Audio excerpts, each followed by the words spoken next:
El gobierno lleva varios años ya en una campaña organizada de desprestigio para desacreditar a toda esa gente que está investigando de alguna manera los escándalos de corrupción. Y ahí están fiscales, policías, guardias civiles, jueces y periodistas. Yo creo que aquí se han estado elaborando dosieres contra mucha gente, y lo que pasa es que de alguna gente han encontrado más material que de otra, y entonces decidimos publicar al día siguiente, sábado, los mensajes originales, porque claro, lo que estaban haciendo otros medios de comunicación era transcribir un posible chat, pero nadie publicaba el pantallazo del teléfono móvil. Y para nuestra sorpresa, vemos que conforme avanza el sábado, el gobierno sigue manteniendo la mentira y la noticia falsa. Los periodistas también nos tiramos a veces el pisto, pero en este caso concreto de Leire Díez hay dos pruebas de que las dos cosas que ofreció al final prácticamente se consiguieron.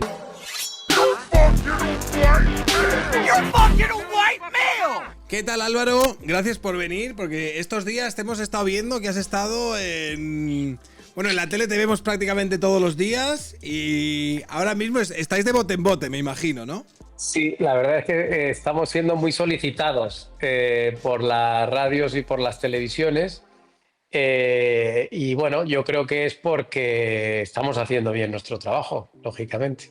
Hombre, principalmente, y porque yo creo que en el fondo la génesis de todo esto, aunque parece como el aleteo de una mariposa, ¿no?, en un lado del mundo que ahora de repente se ha convertido, pero la génesis de todo esto viene un poco también, y se lo recordabas el otro día al director del Plural, de las investigaciones que vosotros hicisteis en 2020 y demás en Voz Populi, que al final yo creo que han ido, en plan, una pieza tirado a la otra, y de repente nos encontramos con esperpentos y con esta escena de absoluta decadencia a la que estamos asistiendo los últimos días. Sí, porque mira, que fíjate qué curioso que en este burdo intento de involucrar a Isabel Díaz Ayuso en todo esto de la cloaca de la policía y de no sé qué, ahora algunos tienen la teoría de que Ayuso ha acabado contratando a este policía que estaba en esos mensajes del presunto atentado terrorista contra el presidente, y lo ha contratado porque fue él el que le filtró información sobre el caso Koldo para que luego ella fuera a denunciarlo ante la Fiscalía Anticorrupción. En fin, todo eso es falso, porque evidentemente, como tú sabes, porque lo hemos comentado alguna vez y ya hace años, en realidad todo esto es fruto del trabajo de investigación de un equipo de periodistas que yo he tenido la suerte de dirigir, primero en Voz Populi y ahora en The Objective, y que fuimos los que desde enero del 20 con el Delcy Gate, pero luego en abril del 20 con el caso Koldo, que entonces llamábamos caso Soluciones de Gestión, pero que es el caso Mascarillas, y luego con el caso Plus Ultra, y luego ya aquí en The Objective con todo lo de Ábalos, Jessicas y demás fanfarria, pues claro, al final, por mucho que nos pretendan contaminar o condicionar nuestra opinión, no hay que perder de vista que aquí lo que hay es un trabajo periodístico muy importante que luego deriva en causas judiciales y que, bueno, esperemos y confiemos en que algún día acabe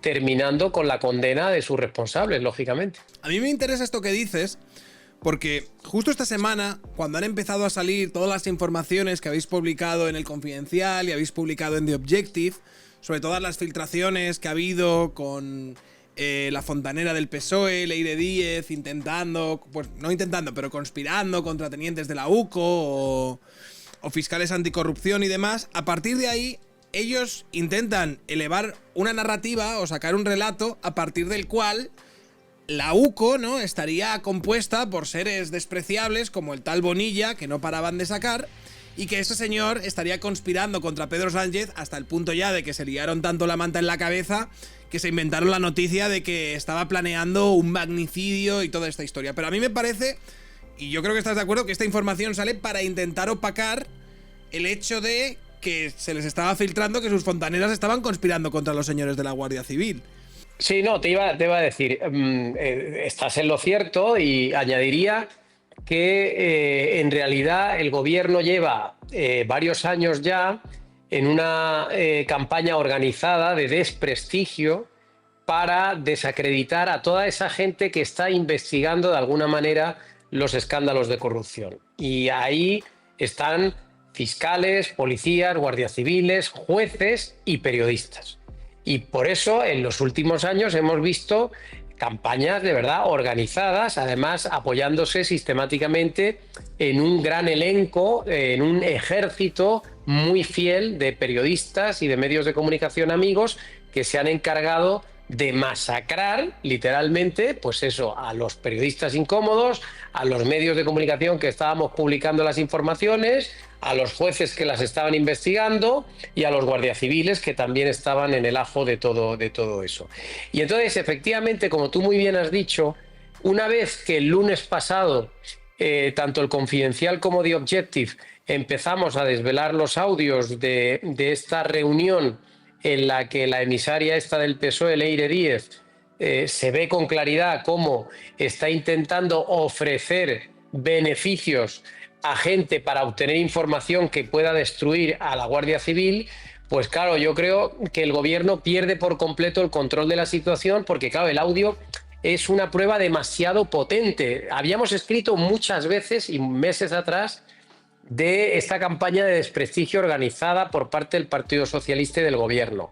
Habíamos dado muchas pruebas de que existía esta campaña, pero claro, el problema es que ahora hemos visto en carne viva una prueba demasiado contundente, porque claro, es un audio bastante claro respecto a lo que solía hacer el Partido Socialista para buscar esa información que contribuyese a destruir la reputación, en este caso, de los policías que estaban investigando la corrupción. Entonces, claro, la escandalera ha sido tan grande durante toda la semana pasada que yo creo que se vieron forzados a poner sobre la mesa algún elemento que sirviera para contrarrestar lo que estaba ocurriendo. Y claro, no se les ocurrió mejor idea que ir contra este policía, el capitán Bonilla, que ya no está en la UCO, que ya no forma parte de los investigadores, pero bueno, que ellos entienden que podía servir para atizar a la Guardia Civil y desacreditar el trabajo de los que están investigando la corrupción. Y de ahí nace este maravilloso o magnífico o extraordinario bulo que se han inventado y que no sé si quieres que comentemos con detalle, pero vamos, me parece que pasará a los anales de la historia. Pero te quiero preguntar por una cosa, y es que el otro día estuve hablando con Pedro Herrero, y Pedro Herrero tenía la teoría de que lo que están sacando sobre Bonilla, el señor este que era de la UCO y ahora está trabajando para el gobierno de la Comunidad de Madrid, él decía, claro, esto era lo mismo que querían sacar sobre balas. Es lo que estaba diciendo, la teoría que tenía Pedro Herrero. Yo de claro, este es el otro dossier que fontaneros como Leire Díez estaban intentando conseguir o estaban intentando rebuscar y demás. Y lo que encontraron en todo este trabajo de cloaquismo y chantajes y conspiración y demás fue lo que ahora nos están soltando desde el Plural y demás de una manera bastante, vamos a decir, manipulada o de una manera bastante sesgada, intentándonos vender que este señor es un hombre peligroso y violento y demás. ¿Tú conoces cómo es el caso del señor Bonilla? Porque claro, están hablando, más allá del bulo del intento de magnicidio y la manipulación y demás, yo veo que hay otras manipulaciones que también intentan utilizar, como que este señor estaba hablando de matar rojipardos, cuando este señor lo único que dice es que le van a matar de aburrimiento a él, y lo veo algo sistemático. Claro, no, es evidente, es decir, yo creo que aquí se han estado elaborando dosieres contra mucha gente, y lo que pasa es que de alguna gente han encontrado más material que de otra.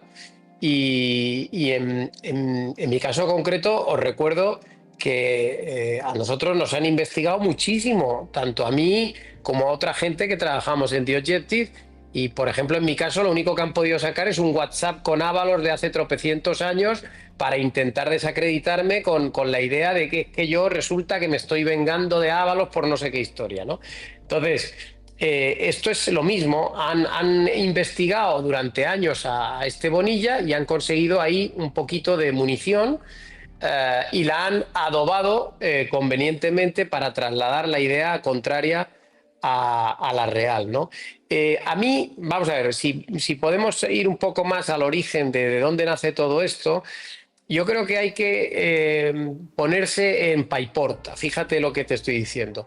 El gobierno, cuando sucede lo de, bueno, no el gobierno, el Partido Socialista o el entorno del Partido Socialista o las cloacas del Partido Socialista, cuando se produce la visita del presidente del gobierno a Paiporta junto al rey y sale huyendo Sánchez porque supuestamente le tiran cosas, esa misma tarde, era un domingo, y esa misma tarde ya se distribuye entre los medios de comunicación un dossier amplísimo para demostrar supuestamente que todos los que habían participado en la protesta de Paiporta eran peligrosos extremistas, sí, todos con historial y background de extrema derecha, de fascismo, de nazismo y de todas las cosas malignas de la tierra, ¿no?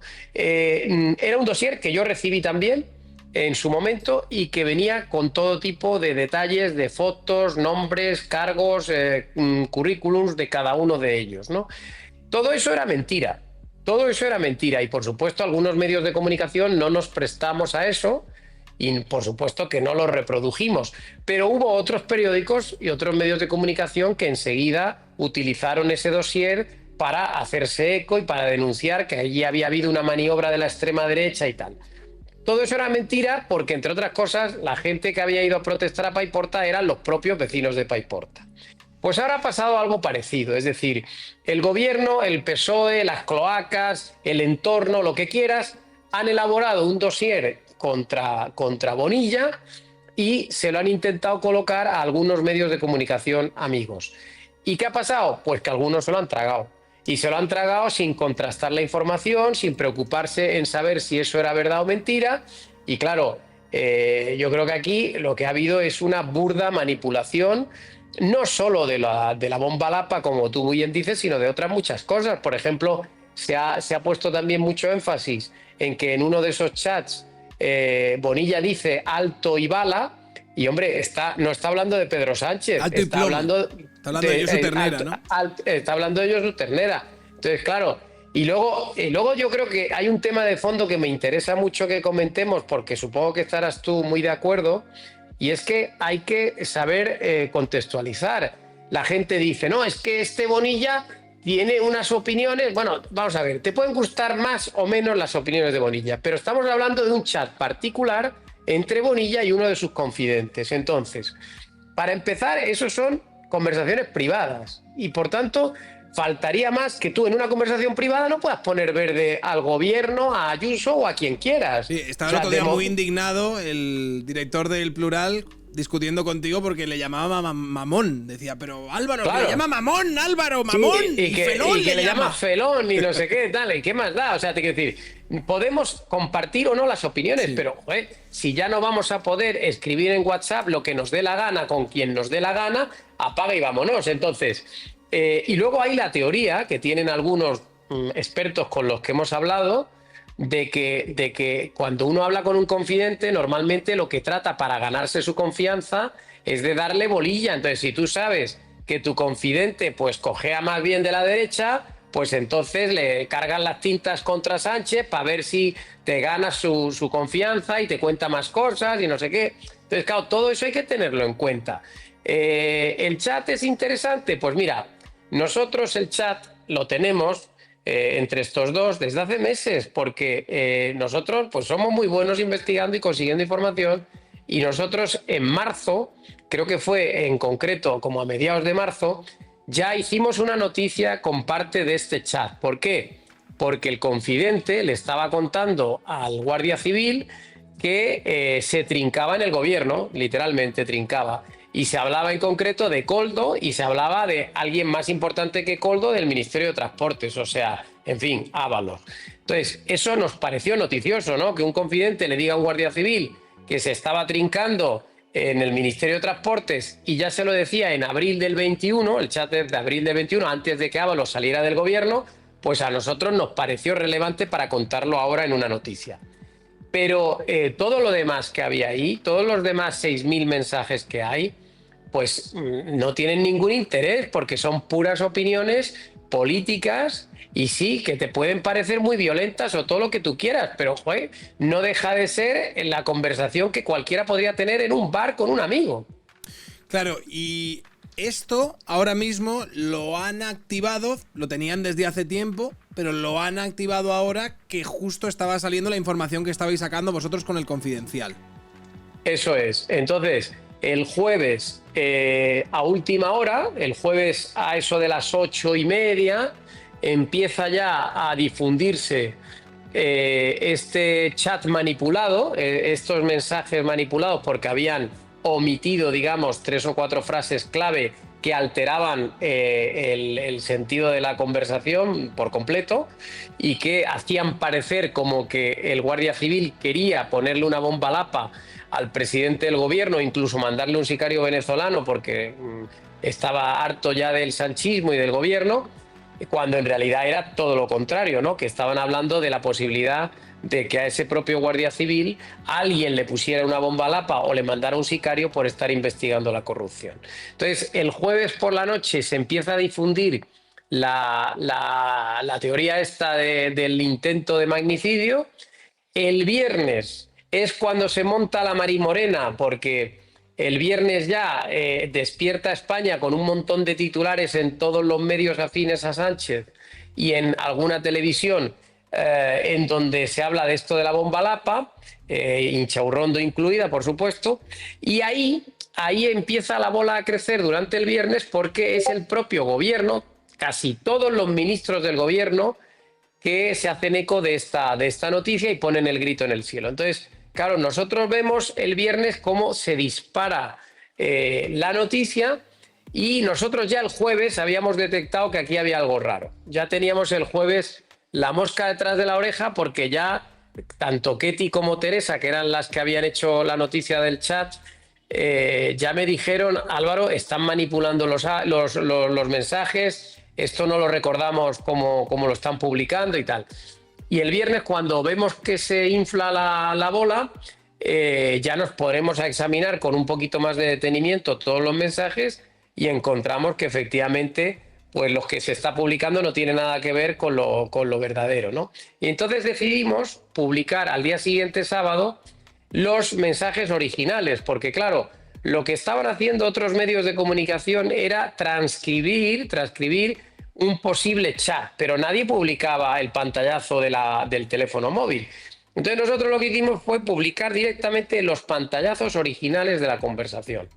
Y ahí se puede ver con claridad que había sido manipulada burdamente esa conversación, y eso sucede, lo publicamos a las 4:30 de la mañana del sábado, y para nuestra sorpresa vemos que conforme avanza el sábado el gobierno sigue manteniendo la mentira y la noticia falsa, y llega a darse el caso de que hay 3 miembros del gobierno, en concreto los ministros Pilar Alegría, que es la portavoz, Óscar López, que es el ministro de Transformación Digital, y la vicepresidenta María Jesús Montero, que en sendos mítines ese sábado a mediodía insisten en que ha habido un intento de magnicidio o que ha habido gente que ha fantaseado con la idea de asesinar al presidente del gobierno, ¿no? Esto a nosotros nos choca profundamente porque decimos, oye, pero ¿cómo es posible que ante una información publicada desde las 4 de la mañana el gobierno no sea capaz de darse cuenta de que esto no puede seguir difundiéndose? Pero es que al gobierno le dio igual porque yo creo llegaron a la teoría de que aquí lo importante es el relato, lo importante no es la verdad, lo importante es la verdad que se imponga en los medios y en las redes. Y entonces pues estuvieron difundiendo la mentira durante todo el fin de semana y a día de hoy pues no han rectificado todavía, o sea, siguen insistiendo. Bueno, lo de Pilar Alegría fue muy divertido porque en el Consejo de Ministros dijo, nos hemos hecho eco de informaciones periodísticas y sí, es verdad que luego ha habido otro medio de comunicación que lo ha interpretado de otra manera, ¿no? Que lo ha interpretado de otra manera. Hombre, no lo hemos interpretado. Esto no era interpretable. O sea, esto era que tú has seleccionado los mensajes que te han dado la gana para transmitir el mensaje que te ha dado la gana. Por tanto, hay una intención burda y deliberada de propagar un bulo, y luego hay un medio de comunicación que ha dicho basta y que ha publicado lo que tenía que haberse publicado desde el principio, o sea, la conversación completa. Sí, el Plural, al igual que el gobierno, también ha hecho, ni siquiera ha rectificado, ¿no? Porque Óscar López también dijo, no, yo no dije lo que dije, y luego se vio que sí que había dicho lo que él decía que no había dicho. Pilar Alegría también ha dicho que era interpretable. Casi todos los medios de comunicación, La Sexta ha rectificado, Televisión Española ha rectificado de aquella manera. Bueno, no es lo mismo un bulo que un error periodístico, que es lo que supuestamente ellos habrían divulgado. Pero me ha hecho gracia que el Plural no ha rectificado, sigue con el titular ese. Creo que fueron los que primero publicaron esas conversaciones en las que están cortadas, y hoy me he metido en la noticia y todavía está cortada. Lo han publicado 2 veces. En una lo han puesto ya completa, pero en la noticia en la que primero lo publicaron, en esa sigue cortada. Y el Plural no solo no rectificó, sino que escribió un artículo para decir que no iban a rectificar nada y que no eran como esos otros medios de izquierdas, que son unos tibios y que ellos se iban hasta el final. Y yo recuerdo que cuando estuviste discutiendo con el director del Plural, este señor te dijo, en relación a la denuncia que puso la Comunidad de Madrid, hizo una referencia y dijo que eran cartas marcadas. Esto no lo inventa ni la Guardia Civil ni Ayuso. Esto está publicado en los periódicos desde el año 20. ¿No? Como que cuando la Comunidad de Madrid había puesto la denuncia a partir de lo de las mascarillas, yo creo que teniendo en cuenta las informaciones que vosotros publicasteis, él lo que quería, yo creo, dar a entender es que había sido también condicionado por este señor de la UCO, el señor Bonilla y demás, que les habría dicho que ahí habría un caso de corrupción, como ha acabado sucediendo con el caso de Koldo, Ábalos, etcétera, etcétera, etcétera. Entonces, Pues la verdad es mucho más simple que todo eso, y si quieres lo explico con detenimiento y con fechas para que todos los que nos están viendo lo entiendan, pero vamos, al final, como siempre suele suceder en estos casos, la explicación es mucho más sencilla. La pandemia empieza, como sabemos aquí en España, en marzo del año 20, y enseguida lo que pasa es que le autorizan a Ábalos a poder contratar con quien le dé la gana y las cantidades que le den la gana. Entonces Ábalos muy rápidamente empieza ya a despilfarrar dinero de una manera extraordinaria y le cazamos muy rápido. Entonces empieza a dar contratos a esta empresa fantasma que se llama Soluciones de Gestión, y en concreto el 14 de abril del año 2020 destapamos lo que se llama hoy caso Koldo, caso Mascarilla o como queramos llamarlo, y que entonces llamamos caso Soluciones de Gestión. Ahí decíamos que el gobierno le había dado una cantidad descomunal de millones, ahora no recuerdo exactamente las cantidades, pero cualquiera lo puede buscar, a una empresa que no tenía trabajadores, que tenía una sede en un localcito de Chichinabo en Zaragoza, y una empresa que no se dedicaba al material sanitario y que no se dedicaba a traer material desde China. Por tanto, era completamente absurdo darle a dedo un montón de millones a esta empresa para traernos mascarillas de China. Estaba claro que aquello era un tufo descomunal, descomunal. En los días posteriores seguimos publicando cosas sobre esta empresa, sobre otros contratos, y al final acabamos destapando que había con dos empresas públicas dependientes de Ábalos y un tercero con el Ministerio del Interior, que también contrató con esta empresa por indicación precisamente del propio Ábalos, según contó Marlaska en su momento. Entonces, ¿qué ocurrió? Que este escándalo está destapado en Voz Populi por nosotros en abril y meses siguientes del año 20. Lo que pasa que los españoles en aquel momento, Sergio, estaban aplaudiendo los balcones. Sí. Lamentablemente, estaba todo el mundo aplaudiendo los balcones y muy compungido, lógicamente, por la cantidad de muertos y de víctimas que había. Pero nadie nos hizo ni puto caso, con perdón. Entonces, ¿qué pasó? Pues que al final, yo indignado porque nadie nos hubiera hecho ni puñetero caso, ni con el Delcy Gate, ni con este escándalo de las mascarillas, ni con el Plus Ultra, pues yo al final decidí que había que hacer un libro para contar todo esto, porque yo veía que había dos hilos conductores de todo esto. Había, por un lado, todo estaba conectado por Ábalos, porque Ábalos era el perejil de todas las salsas, de todos estos escándalos, y por otro Venezuela. Yo veía que Venezuela estaba en todos los escándalos.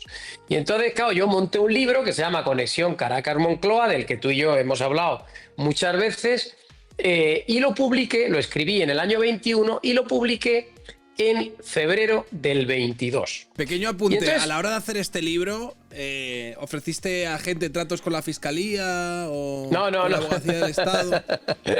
¿No intentaste ofrecer a ningún medio de comunicación un vídeo sexual de algún fiscal o algo así? Nada. Está muy bien la pregunta. Raro. Pero no, yo escribí el libro porque me parecía que tenía que quedar constancia de aquellos hechos tan graves que habíamos descubierto y que nadie se había enterado o nadie había querido hacernos caso, ¿no? Y sobre todo para que quedara para la posteridad y para que nuestros hijos, los hijos de los periodistas que lo habíamos descubierto, pues por lo menos algún día lo leyeran y vieran pues lo que hicieron sus padres, ¿no? El caso es que lo publiqué en febrero del 22 y se dio la circunstancia de que por aquel momento, justo en aquel momento en que salió el libro, Isabel Díaz Ayuso estaba siendo atacada muy duramente por el Partido Socialista porque le acusaban de haber favorecido a su hermano con contratos sanitarios de la Comunidad de Madrid. Hay que recordar que el hermano de Díaz Ayuso sí que tenía larga experiencia trayendo material sanitario desde China porque se dedica a eso desde hace años. Es decir, es el típico, digamos, intermediario que mete en España, sobre todo para los hospitales públicos, material, maquinaria y tal. Entonces, él efectivamente asesoró a empresas que se beneficiaron de la Comunidad de Madrid y le cayó un chorreo extraordinario a Ayuso en aquel momento por este asunto. Entonces, Ayuso, para vengarse de los ataques que le estaba haciendo el Partido Socialista, como acababa de salir mi libro, y supongo que se dio cuenta de que ahí había materia en el capítulo que hablamos de las mascarillas, pues cogió el libro y todas las informaciones periodísticas en las que se había basado el libro, que eran las de Voz Populi del año 20, y con todo ese dossier fue a la Fiscalía Anticorrupción y presentó una denuncia en marzo del 22.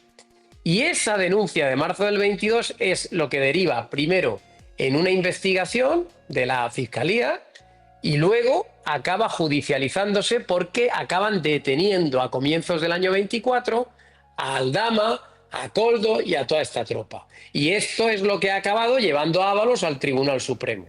Y en el fondo, efectivamente, todo esto es el inicio del descubrimiento de una gran trama y en el fondo yo creo que es la demostración de que hay una gran banda ahora mismo relacionada con el gobierno de España que se ha dedicado a hacer todo tipo de tropelías durante estos años. Hablando de Aldama, hoy hemos visto ese episodio con Leire Díaz que parecía sacado de una comedia española, no sé, ha sido algo bastante degradante, pero el papel que está teniendo este señor ahora en contra del gobierno, voy a sacar esto otro, Santos Cerdán y demás. Víctor Aldama, de hecho, fue el que hace unos meses ya apareció en un programa de Ana Rosa Quintana diciendo que lo que ha aparecido hace una semana existía, el hecho de que hubiesen tres señores, entre ellos Leire Díaz, el empresario que la acompaña y otro más, que estaban negociando con empresarios y con gente imputada para ofrecerle favores a cambio de quitarse de en medio a personas incómodas para ellos. Entonces, el papel que ha adquirido Víctor Aldama en los últimos meses, ¿tú cómo lo valoras?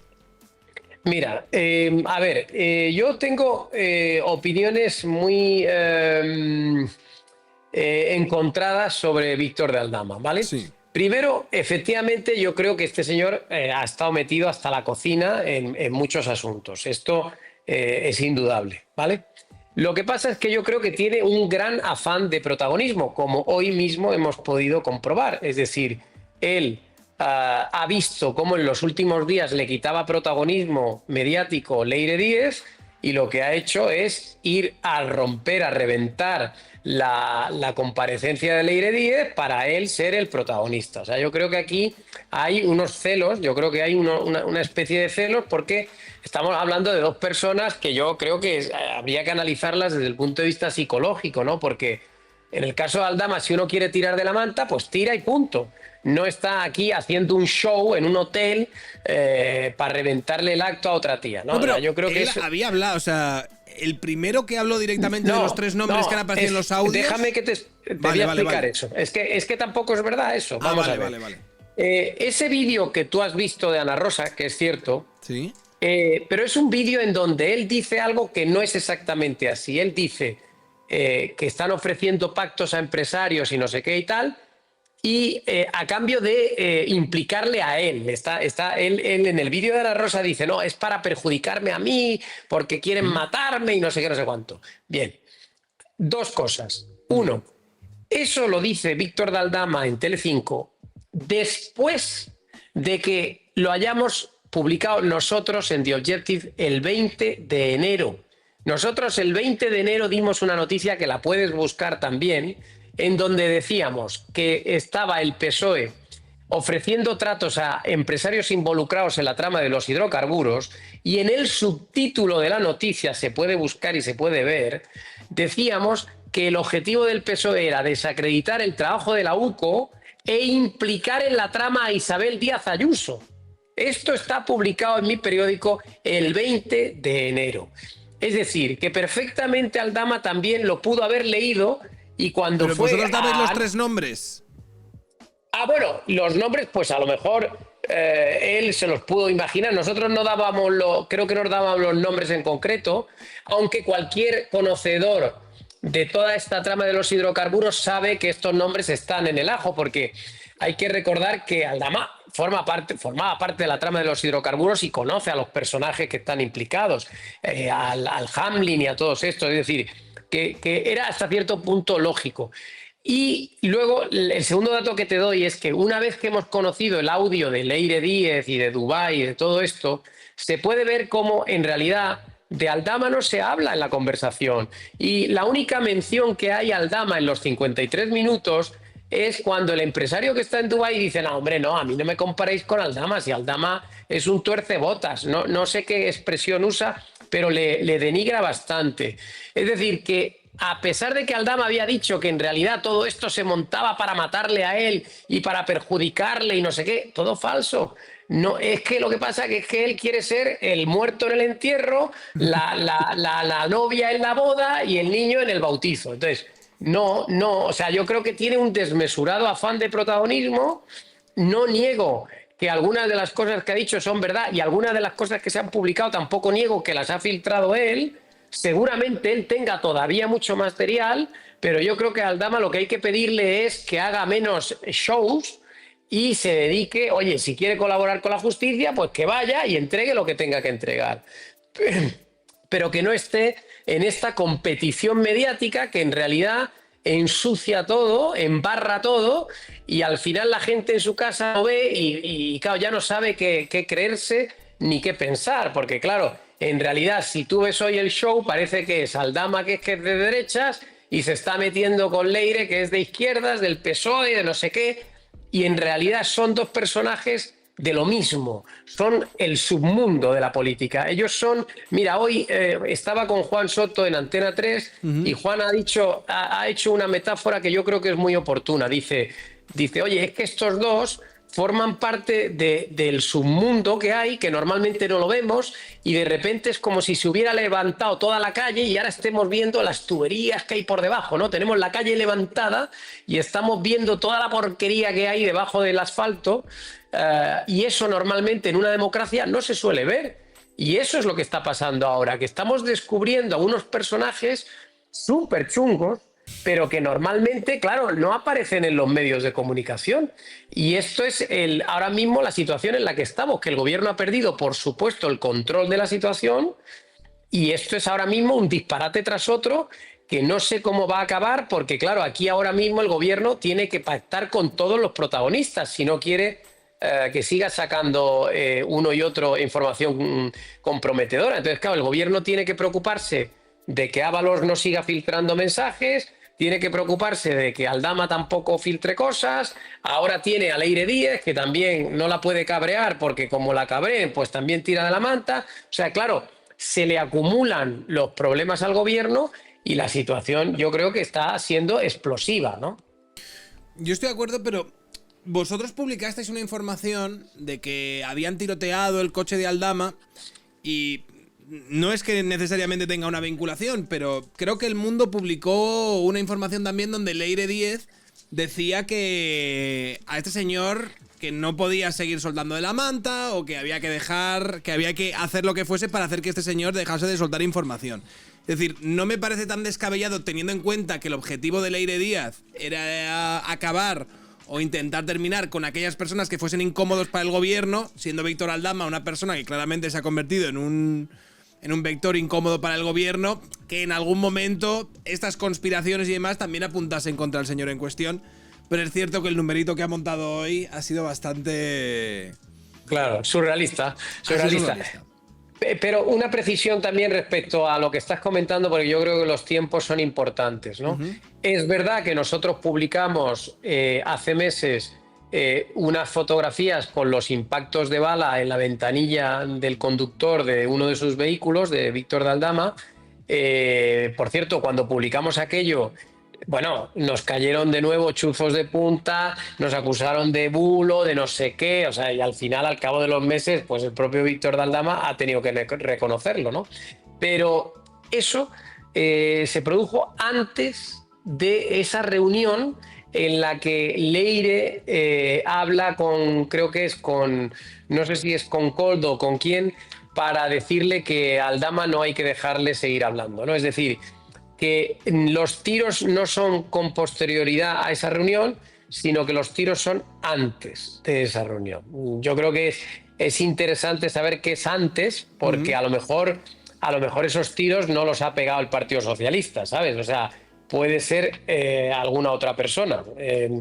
Aldama tiene muchos enemigos y ha dejado muchos pufos, porque hay que decir que Víctor de Aldama es un tipo, insisto, con un historial bastante oscuro, yo sé una anécdota, él estuvo en alguna ocasión, no sé si casado o tuvo una novia durante mucho tiempo y tal, y también la estafó, o sea, es un tipo que es muy dado a traicionar a la gente, a estafarla, y va dejando un reguero de cadáveres a su paso. Vale, y hablando ahora, por ejemplo, de Leire Díez, que es la que acaba de aparecer ahora en la ecuación, esta señora, después de dar la rueda de prensa que ha dado, que también ha suscitado muchas dudas, porque supuestamente es una militante, es una señora que trabajaba en Correos pero ha dejado de trabajar en Correos, y de repente, parecía que era el presidente de los Estados Unidos, la forma en la que la recibieron en Ferraz, la rueda de prensa que ha dado hoy, ¿no? Que además ha alquilado una sala para todo esto y ahora está, creo que de tourné, dando entrevistas, además en medios que no son necesariamente amigos a lo que esta señora intenta transmitir. Por ejemplo, ha estado en OK Diario, luego ahora mismo estaba con Risto Mejide y ha cancelado una entrevista que tenía para El Gato al Agua, que a mí ya me extraña que de primeras diese una entrevista para El Gato al Agua. A ti, la estrategia que está teniendo ahora mismo Leire Díez, ¿a ti cómo te encaja? Bueno, vamos a ver, hablemos de Leire Díez. Mira, Leire Díez, por supuesto que nadie lo dude, es una persona muy vinculada al Partido Socialista. Es una persona que ha sido concejala del Partido Socialista en un pueblo de Cantabria. Esto es una cosa que puede ser anecdótica, pero es una persona que luego es fichada por Ábalos, se la trae a Ferraz, luego la enchufan en dos empresas públicas, en concreto en una que era de uranio, y finalmente le crean, como hemos publicado nosotros, le crean un puesto ad hoc de directiva en Correos, cuando el presidente de Correos era el antiguo jefe de gabinete de Sánchez, o sea, no era cualquiera. Entonces, el ex jefe de gabinete de Sánchez monta un cargo especial para ella, directora de Filatelia, que desaparece el día que ella deja la empresa. Es decir, ni existía antes de entrar en la empresa, ni ha existido después de estar en la empresa. Ese cargo se le creó a ella. ¿Por qué dejó Correos? Pues no lo sabemos.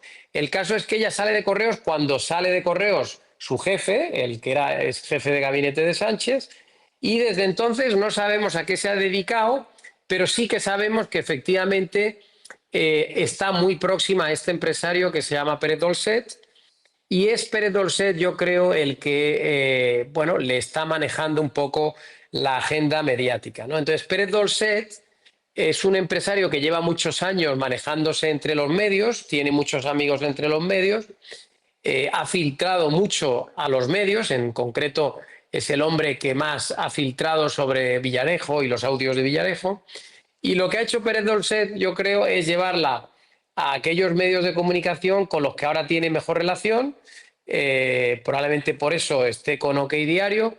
Y en el caso del programa de Risto Mejide hay que interpretarlo desde mi punto de vista en que bueno, el programa de Risto Mejide es la cloaca del PSOE desde siempre. Es decir, hay que recordar cómo nos trataron a nosotros cuando empezamos a desvelar los escándalos de Ábalos. Ellos siempre han ido a por nosotros a muerte porque yo creo que entienden que somos muy peligrosos para el Partido Socialista. Y por ahí han pasado siempre los más chungos de toda la cloaca del PSOE. Ábalos tiene carta blanca en ese programa, Pérez Dolcet también ha estado esta semana en ese programa y ahora pues ha ido Leire Díez. O sea, yo creo que ese programa está haciéndole pues la típica cobertura al Partido Socialista, aunque a veces pues también le tiene que dar lógicamente algún coscorrón al Partido Socialista o a Pedro Hay medios Sánchez. prosocialistas que directamente no le dan coscorrones nunca, ni para aparentar. Sí, pero yo creo que es evidente, y además por el tipo de personas que pasean por ahí, que ahí hay una conexión bastante estrecha, ¿no? Y hemos visto cómo en todos estos años no solo se ha defendido abiertamente a Ábalos al principio, sino que se le ha intentado lavar la cara todo lo que se ha podido, ¿no? Sí. Cuando está siendo investigado actualmente por el Tribunal Supremo por unos delitos gravísimos de prevaricación, de malversación y de corrupción. O sea, es que esto es infumable, ¿no? Pero bueno, él se pasea por las televisiones cuando le da la gana y como le da la gana.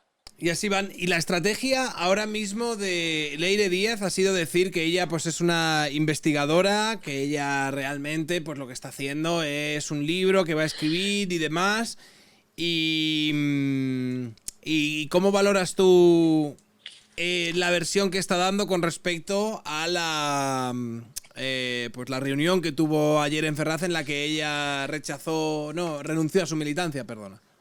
A ver, vamos a ver, yo creo que es evidente que ella no es periodista, o sea, tú puedes ser licenciado en comunicación, que yo no lo niego, pero hombre, para ser periodista habrás tenido que ejercer el periodismo alguna vez, y es que no consta en su currículum ninguna actividad profesional relacionada mínimamente con el periodismo.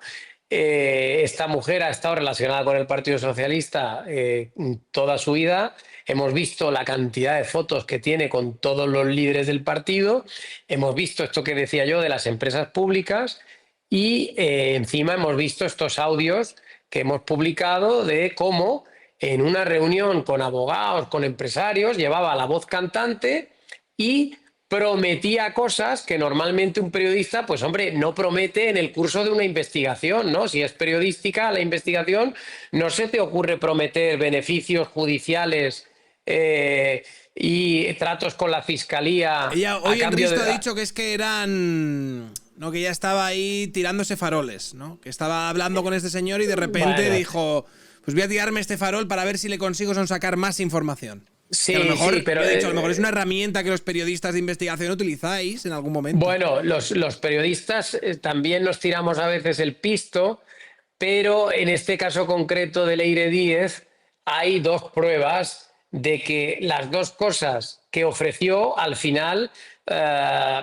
prácticamente se consiguieron. Mira, te voy a explicar. El empresario este que vive en Dubái, Alejandro Hamlin, le pide en la reunión dos cosas. Le dice, oye, mira, yo necesito un acuerdo con la Fiscalía por escrito y entonces le dicen, no te preocupes, te vamos a mandar fiscales a Dubái porque los fiscales viajan.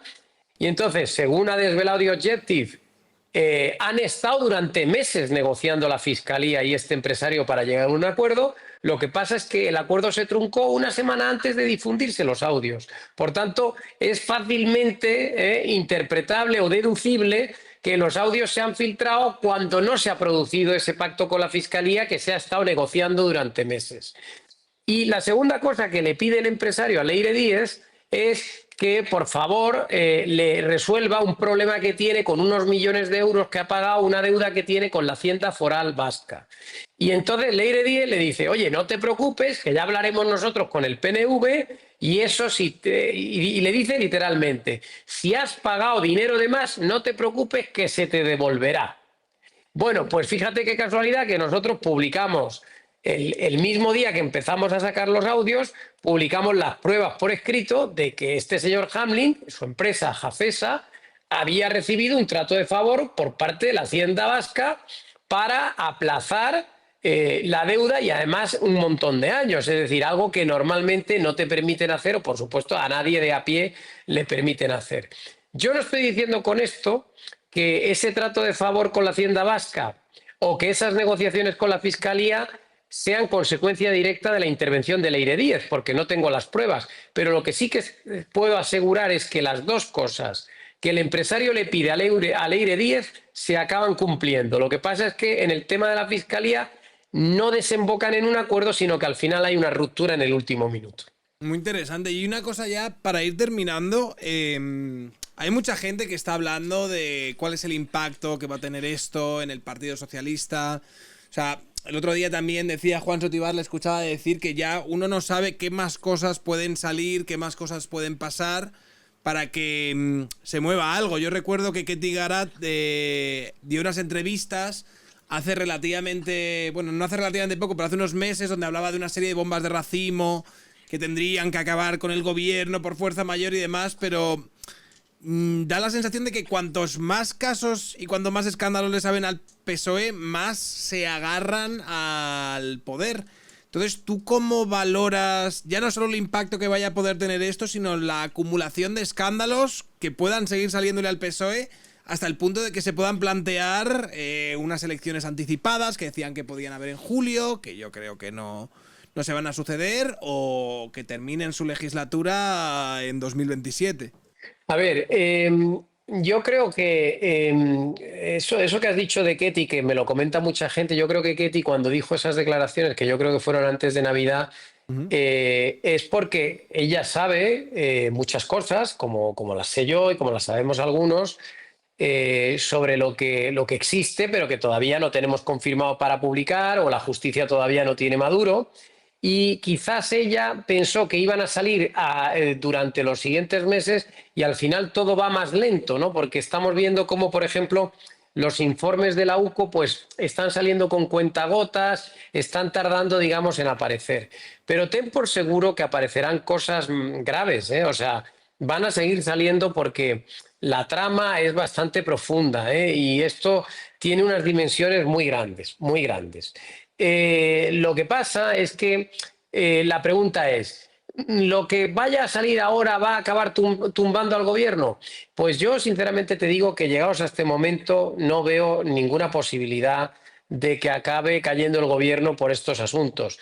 Pero no veo esa posibilidad por una sencilla razón, y es porque el gobierno, llegados a este punto, necesita mantener los resortes del poder para poder protegerse y defenderse adecuadamente ante las acusaciones de corrupción. Es decir, la gravedad de todo lo que está apareciendo es tal que si el gobierno cae, es que acaban yendo a la cárcel. Entonces, ellos necesitan controlar la fiscalía, la abogacía, la policía, la Guardia Civil, intentar amedrentar a los jueces, perseguir a los periodistas.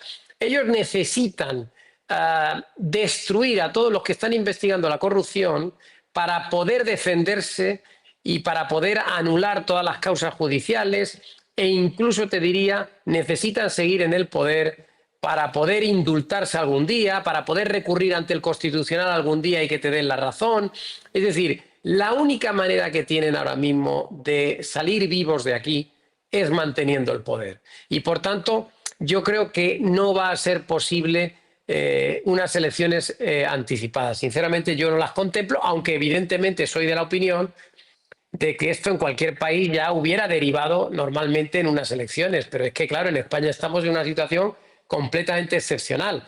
Tan excepcional que el gobierno ha sido capaz de inventarse un bulo como la Catedral de Burgos, como es el hecho de que nos quieran hacer creer que una facción de la Guardia Civil aliada con Isabel Díaz Ayuso pretendían un magnicidio contra el presidente del gobierno. Es decir, si tú tienes un gobierno que es capaz de eso, pues es que ya está abierta la veda para que se invente cualquier otra cosa. O sea, no estamos ahora mismo en una situación normal y por tanto no podemos operar o pensar con la lógica habitual de una democracia. Entiendo. Pues muchas gracias, Álvaro. Muchas gracias por pasarte por aquí. Te dejo para que nos sigas sacando noticias. ¿Hay algo vais a sacar entre mañana o pasado que vaya a remover los cimientos de...? No, bueno, nosotros sacamos todos los días, como sabes, todos los días tenemos diversión en el periódico y nuestros lectores tienen mucho donde encontrar, pero no tenemos así una bomba informativa. Lo que pasa es que esto, claro, hoy es lo que tengo. A lo mejor mañana nos aparece, porque esto va de, como se dice, día a día, ¿no? Partido a partido.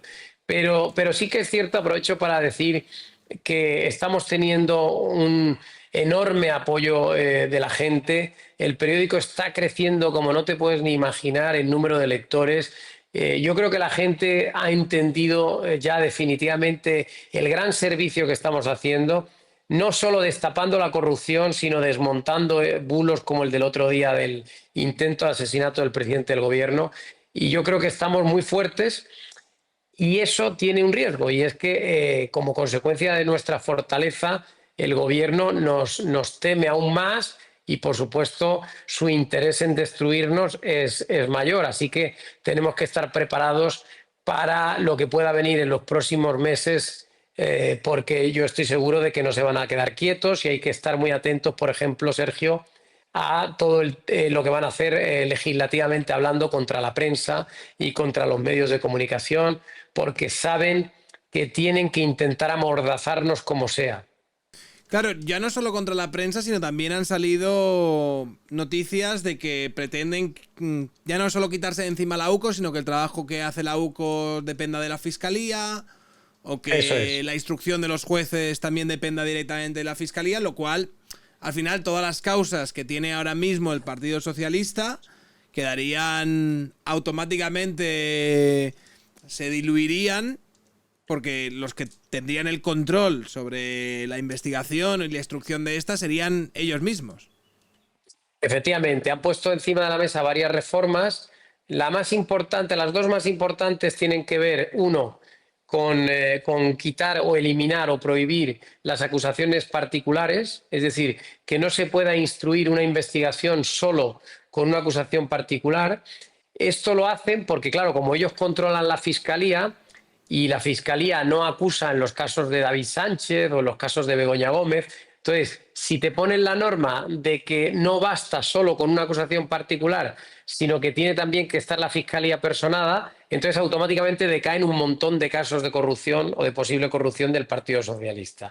Y luego la segunda reforma, en la que tú dices que pretenden darle la instrucción, en vez de a los jueces, a los fiscales, que los controlan ellos, y eso automáticamente también acaba desarticulando a la Guardia Civil, porque la Guardia Civil acabaría dependiendo no de los jueces, sino de los fiscales. Y por tanto, pues claro, si un fiscal te dice que no investigues, pues no investigas. Entonces, yo creo que esas dos reformas judiciales que han anunciado ya también van a ser muy importantes.